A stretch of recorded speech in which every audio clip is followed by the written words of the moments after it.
যে আমাকে বিয়ে করবো, যে ফ্রেশ মনে, যে ও কষ্ট দিতে মনে করে আঘাত দিতে না জানে, তাকে আমি জীবন সঙ্গী বানাবো, বুঝতে পারছেন? তার আমি ভালোবাসবো, মানে ফ্রেশ মনের একজন ফ্রেশ মনে, ভালোবাসার, যে আমাকে সত্য সত্য ভালোবাসবে, যে আমার জীবন সঙ্গী বানাবে, তারাই আমি জীবন সঙ্গী মানে বানাবো। ফ্রেশ মনের একজন ভালোবাসার মানুষ যদি আজকে এসে বলে যে সৃষ্টি আমি তোমাকে ভালোবাসি, এই গোলাপ নেও, তা আপনি কি ফ্রেশ মনে তাকে গ্রহণ করবেন?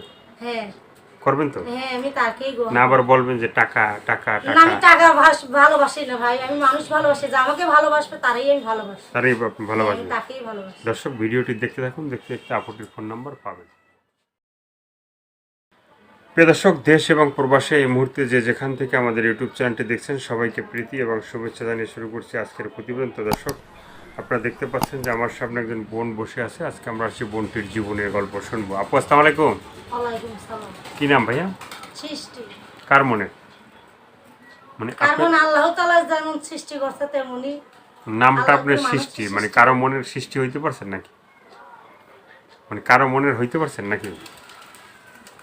মানে এখনো কি প্রেম ভালোবাসা করছেন? প্রেম ভালোবাসা করি নাই ভাই, বিয়ে নেই, একটা ভাই আছে। এখনো বিয়ে হয় নাই? বিয়ে বসি নেই, বিয়ের প্রস্তাব অনেকেই দেয়, বিয়ে বসি নেই, কেননা আমাদের মধ্যে যৌতুক চায়। যৌতুক চায়? হ্যাঁ, বাবা মারা গেছে 3 মাস।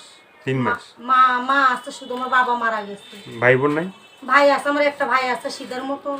হুম, মানে শীতের মতো মেয়ে, সরল সোজা? না, সরল সোজা। মানে সে মানে কি মানসিক কোনো সমস্যা? ব্যবসা বাণিজ্য কর্ম হইতে জানে না, জানে না? মানুষে দিলে খায়, না দিলে না খায়। না দিলে না খায়? হ্যাঁ, এইরকম। তো আপনার দেশে বাড়ি বাবা? আমাদের দেশের বাড়ি বিক্রমপুর, মুন্সিগঞ্জ ভাইয়া। বিক্রমপুর মুন্সিগঞ্জ? হ্যাঁ। তো বিক্রমপুর মুন্সিগঞ্জের মেয়ে আপনি, সৃষ্টি। তো আপনি থাকেন কোথায়, ওখানেই? না ভাইয়া, এই যে ঢাকা নবীনগর। ঢাকা নবীনগরে থাকেন? হ্যাঁ। কি কাজ করেন আপনি? এই তো এতিমখানা পুরো বান্ধব রান্না বাড়া করে দেয় ভাই। এতিমখানা মনে কর সকাল 8টায় যায়, বিকাল 4টায় 5টার গেলে ছুটি দিতে হয়। হুম তাই আবার নিজের ঘরে রান্না বাড়া করি, ঘর ভাড়া থাকি। হুম। মাটা অসহায়, মা কোনো কাজ কর্ম যাইতে পারে না, ভাইয়ের জন্য বাড়িতেই থাকে। আমি মনে করি এতিমখানার পোলা বান্ধব রান্না বাড়া করে দেই, মাসে 2500-3000 টাকা বেতন হয়, এইটা দিয়েই সংসার চলে যায় টুকটাক। তো আপনি তো মানে এতিমখানায় যে আপনি কাজ করেন বা পোলাপানে যে খাওয়ান, এটা তো একটা সওয়াবের কাজ, ঠিক আছে? এই সওয়াবের কারণে হয়তো আপনার একটা মানে ভালো একটা জায়গায় বিয়ে হবে, ঠিক আছে? ওই তো ভাই, সেমন তো মনের মানুষ পাইনি একজন, যে আমার পাশে থাকবে সুখে দুঃখে, যে আমার পাশে থাকবে, যে আমার দায়িত্ব নেবে, তারই আমি জীবন সঙ্গী বানাবো। তারই জীবনসঙ্গী বানাইবে? হ্যাঁ, জীবন তো সঙ্গী এ পর্যন্ত কেউ আইয়া মানে একটা ফুল দিয়ে বলে না যে সৃষ্টি আমি তোমাকে ভালোবাসতে চাই? এইরকম আসে, মনে করো অনেকেই আসে, মনে করো আমাদের বাজে ছেলেরা গাঁজা খা মদ খা নিশা করো, তো 2টা-3টা করে বিয়ে করে, আমার মা রাজি হয় না। আমার মনে করবে এদের লোকের কাছে বিয়ে দেবে না, আমার মা চাই গৃহস্থ মানুষের কাছে বিয়ে দিবে, যে 2 মুঠো 2 বেলা ডাল ভাত খাওয়াইতে পারে, যে 5 ওয়াক্ত নামাজ পড়াবার সুযোগ দিতে পারে, সেমন মা আমার মা খুঁজে স্বামী। মানে আপনি যে জায়গায় থাকেন, যে নবীনগরে, হ্যাঁ নবীনগর না? হ্যাঁ, নবীনগর। তো সেখানে তো মনে করেন যে বেদে লোকজন কম, মানে গৃহস্থ ঘরের লোকজনই থাকে। না, এখানে আমাদের লোকও আছে, আপনাদের জাতীয় লোকও আছে। না সেটাই তো, মানে সেখানকার যে কোনো গৃহস্থ ঘরের লোক, যেহেতু আপনি বললেন যে আপনার বিয়ে হয় নাই, ঠিক আছে, আইসা কি আপনাকে বলে নাই যে আমি তোমাকে বিয়ে করতে চাই, বা আপনার মায়ের কাছে প্রস্তাব দেয় না বিয়ের? বিয়ের যে চাইতো ওনাকে যৌতুক চাই, দিতে পারি না, টাকার অভাব। কত টাকা গরিব মানুষ একবেলা খাই, আরেক বেলা না খাই থাকে, এত টাকা যৌতুক কিভাবে দেবো? হুম। মানুষের বাসায় ভাড়া থাকি, তা আমরা কি যৌতুক দিয়ে বিয়ে বসতে পারি? মানে যৌতুক দিয়ে মানে বিয়ে বসতে পারতেছেন না, হ্যাঁ? না। তো কেউ যদি আপনাকে যৌতুক ছাড়া বিয়ে করতে চায়, বা আপনাকে মানে খুঁজবে, আপনার সাথে যোগাযোগ করতে চাবে, তাহলে ফোন নাম্বারটা বলতে পারবেন আপনি? আমি তো বলতে পারি না ভাই। বলতে পারেন না?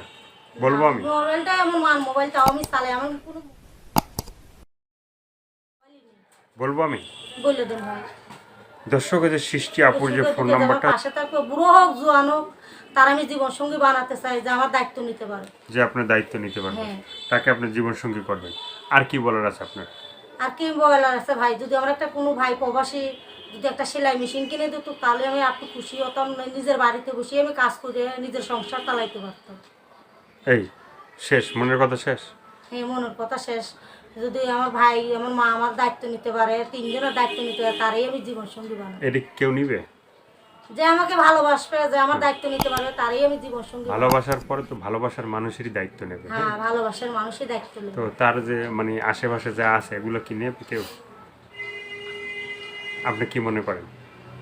কি আর মনে করবো, ভালোবাসে যদি আমার মন মানে মনে প্রাণে ভালোবাসে, যেমন তো দায়িত্ব যে নেয়, মানুষটা তারই হয়তো জীবনসঙ্গী আপনার বানাবো। না, যে মানুষটা হয়তো আপনাকে ভালোবাসবে বা আপনার জীবনসঙ্গী হবে, সে হয়তো ভালোবাসার খাতিরে তাকে হয়তো দুই একদিন দেখবে বাই করবে, কিন্তু সারা জীবনের জন্য তো দায়িত্ব নেবে না। সারা জীবন দায়িত্ব নেবে না, তেমন ভালোবাসবে যে মানে যেমন আপনার দায়িত্ব আমার নেবে, এরকম আপনার ভালোবাসবে। আপনার দায়িত্ব নেবে সারা জীবন, কিন্তু আশেপাশের মানুষের দায়িত্ব আশেপাশে কই আমার মা, আমি আর আমার শুধু একটা ভাই। হ্যাঁ। যদি আমার কেউ যদি মনে করে এর দেশেও নিয়ে যায়, আমার ভাই বোনদের যদি খরচ দিয়ে রাখতে পারে, মাসের মাস টাকা দিয়ে রাখতে পারে, তার সাথে আমি যেখানে মন চায় সেখানে নিয়ে যেতে পারে। হুম। তো আর কিছু বলার আছে? না কিছু বলার। দর্শক, এই আপুর কথাগুলো শুনলেন, ভালো লাগলে অবশ্যই তার পাশে থাকবেন। সাহায্য সহযোগিতা, প্রেম, ভালোবাসা, বিয়ে শাদী যে যেটা করবেন সেটা আপনাদের একান্তই ব্যক্তিগত ভাই আরেক ব্যাপার। কথা, ভালো আমার ইমো থাকেন। মোবাইল নেই, আমাকে মনে করো ইমো মোবাইলের লেগে সাথে এল না। তো ইমো মোবাইল আপনারা যে ভালোবাসবে সে দিয়ে দেবে, হ্যাঁ, ঠিক আছে? তো সবাই ভালো থাকেন, সুস্থ থাকেন, প্রতিদিন একটি হলে ভালো কাজ করবেন আর 5 ওয়াক্ত নামাজ পড়বেন, দেশটাকে বেশি বেশি করে ভালোবাসবেন।